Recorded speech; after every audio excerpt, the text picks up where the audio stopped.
Happy birthday to the best mom ever. That was the first thing I saw when I opened my phone. A picture of Micah, my only son, smiling beside Angela, his wife's mother, holding up a glass of champagne. They were standing on a dock, the lake behind them shining like polished silver. A string of lights dangled above a white tablecloth, and a custom cake sat in the middle with gold lettering that read, "To Angela, you deserve the world." It was my birthday, too. I refreshed the screen, thinking maybe, just maybe, there had been a message for me. A text, a missed call, anything, nothing. I stood in the kitchen with a mug of coffee turning cold in my hand, staring at a celebration I wasn't invited to. For a woman who never raised him, never sat up all night with him through fevers, never worked triple shifts to get him through school, just silence again. Same as last year, same as the year before that. I thought about the cinnamon bread I'd baked that morning. My own birthday treat. I hadn't bothered with candles, just sliced a piece and sat alone at the table, pretending it didn't matter. But this time I didn't cry. I set the coffee down, opened my laptop, and typed without hesitation. Lakefront property for sale. It felt ridiculous at first, like an indulgence meant for someone else's life. But the longer I scrolled, the steadier I became. These homes, sunlight on porches, docks stretching into still water, windows that opened to silence. Instead of excuses, they called to a part of me I hadn't heard from in years. The part that used to dream. The part that still believed I could belong somewhere. My birthday didn't need to be remembered by someone who only saw me when it was convenient. I could remember it myself. I could start over. I could go somewhere no one had to remember me because I would already be whole. I used to bake him cinnamon bread every October. No matter how tired I was, no matter how tight money got, I made sure he had something warm waiting. When he got home from school, he'd walk in, nose in the air, smile wide. "You made it again," he'd say, like it was a surprise. Like he didn't know I'd always show up. Even when his dad left, even when I picked up extra shifts at the hospital just to keep the lights on, I showed up. One year, his junior year, I overheard him telling a friend about a pair of cleats he wanted. "Too expensive," he said, brushing it off. But I saw the way he looked at them in the store window. I sold my gold bracelet for them, the one my mother gave me on my wedding day. He opened the box and cried. "I don't deserve you," he whispered. And maybe back then he did. Now he throws catered parties for Angela. Last spring, they rented a lake house and hired a private chef. Micah toasted her at sunset, calling her the most important woman in his life. Even for my 60th, he said he had a work thing. I made myself dinner and went to bed early. The next day, I saw the photos. A vineyard, Angela smiling, holding a velvet box. Micah standing behind her, beaming. The caption read, "She's always been the heart of this family." It took me a long time to stop telling myself it was just a misunderstanding. That he forgot. That he meant to call. That the post wasn't about replacing me. But forgetting isn't an accident when it happens every year. And love doesn't need reminders. So this year I didn't wait. I didn't send him a message or drop hints about the date. I lit a candle, sliced the cinnamon bread I made for myself, and started looking for homes near the lake. Not out of revenge, but out of relief, because I finally knew who I wasn't celebrating anymore. It wasn't the party, not the candles, not even the lake view they'd rented. It was the caption, "No one deserves the world more than you, Angela." Underneath it, Micah was smiling like a boy again, holding up a new designer purse, gold trim and all, while Angela covered her mouth in surprise. The purse wasn't from his wife. It was from him. I read the caption twice, then 3 times. My name wasn't mentioned. No thank you, no tag, no nod to the woman who had poured her life into his. It wasn't even my birthday anymore. Not in that world. The phone was plugged in, but the charger grew hot in my hand. I set it down before I dropped it. For a long time, I just stood in my kitchen, breathing and staring at the tile floor. Then, like something automatic, I opened my banking app. I hadn't looked at it in months, maybe a year. There it was, $75,000, the nursing injury settlement from County General. I'd slipped a disc, lifting a patient too heavy for one nurse, but no one else had been on shift. I'd finished the round, drove home half, and spent 6 weeks lying flat while the hospital lawyer negotiated the payout. I never touched the money. I told myself it was for Micah, for the future, for just in case. Turns out the emergency wasn't his. It was mine. I closed the app and walked over to my tiny desk in the corner of the living room. I pulled out a pad of paper and started a list. Places I'd once loved, places I'd never gone. I wrote Vermont at the top, then I circled it. I wasn't angry. I wasn't bitter. I was just done. Done waiting, done wondering, done trying to earn a seat at a table I paid for with everything I had. And by the end of the night, I had bookmarked 3 cottages. "Rent's been rough," Micah said one evening over the phone, his voice low and tight. "I hate to ask, Mom, just until things even out." I didn't even hesitate. I wired the money the next morning. 6 months' worth of rent paid in full. Didn't tell a soul, not even my closest friend. It wasn't about pride. It was about love. Quiet, ordinary, unconditional love. That was a year ago. Now here I was, staring at a different screen, the light casting sharp shadows in my dark kitchen. Angela's birthday cruise. Micah holding up a glass of champagne on the deck of a brand new boat. Angela wearing a sun hat. Her name on a banner behind them. "Love you, Mom" caption. Thanks to everyone who helped make it happen. Everyone except me. The camera panned over gourmet food, custom decorations, laughing guests. I paused the video and leaned closer just to be sure. The boat was new, not rented, not borrowed, purchased. I stood in my small duplex, taking it all in. The chipped counter, the peeling cabinet hinge, the curtains I sewed back in 1992 when Micah still called me Mama. They hadn't been changed since. And I whispered to no one, "You bought her a boat with my rent money." It wasn't the money. It was the rewriting of the story. They made it look like I never existed, like Angela was the foundation, the provider, the one who stepped in and saved them.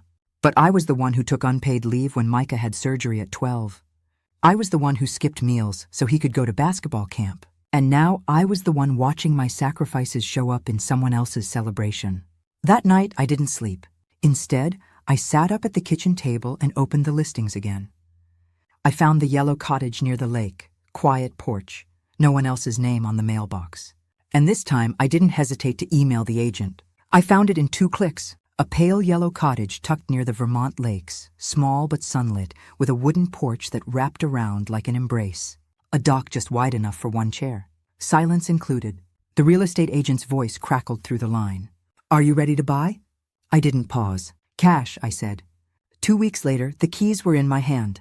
I didn't tell anyone. Not Micah, not anyone from church. This wasn't a declaration. It was a retreat, one I didn't need permission for. I bought new linens. Not expensive, but soft. Crisp white with pale blue stripes. I unpacked my dishes, the same ones I'd used for years, and set them neatly in open shelving. Every morning, I poured my own coffee and stepped onto the porch barefoot, letting the cool wood meet my feet. I didn't fill the silence with calls or music. I just listened to the lake breathe.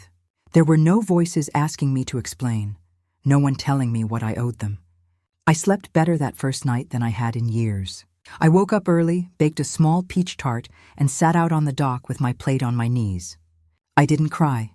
I didn't scroll. I didn't wait. Instead, I set my phone on the railing, angled toward the porch, and took 1 photo. Me, coffee cup in hand, lake behind me, hair a little wild, face calm, no caption, no filters. I posted it without thinking and put the phone away. Micah called 3 minutes later. I watched the screen light up, his name pulsing.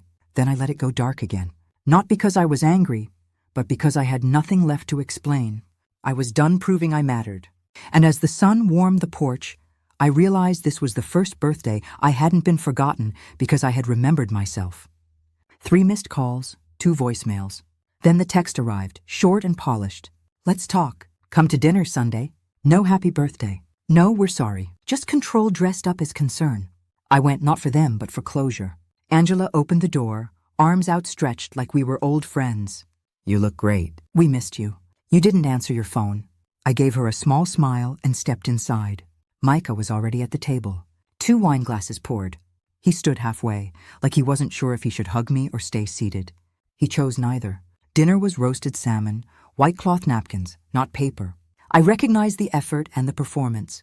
Micah cleared his throat midway through the salad. "So about that house," he said lightly. "You didn't say anything." I placed my fork down careful and steady. "You didn't ask." Silence dropped like a pane of glass. No shatter, just stillness. Angela recovered first. She let out a light laugh, fingers brushing her necklace. "It's just kind of sudden, isn't it? I mean, you didn't use your savings, did you?" I looked straight at my son. He looked at his plate. "I didn't know it needed approval," I said calmly. Angela sipped her wine. "It's just unexpected, that's all." And the photo, it kind of felt like a message. It was, I said to myself. They weren't ready for that. I watched Micah shift in his chair, jaw tense. Angela started a new sentence, something about family always talking things through, but I'd stopped listening. I thought about the quiet dock, the early mist on the lake, the way the porch light glows at dusk. I thought about how no one had to perform there. I finished my meal, napkin folded neatly beside my plate. No thank yous, no small talk, just a clear sense of something ending and something better already begun. Micah followed me out to the porch, the door swinging shut behind him with a soft click. He stood a few feet away, hands shoved deep into his pockets, eyes darting from the floorboards to my face. "You didn't have to go by something like that," he muttered, the edge in his voice softened by uncertainty. "Didn't I?" I asked, keeping my gaze on the lake beyond the yard. He shifted his shoulders, hunched. "It just felt dramatic." I lifted my coffee to my lips.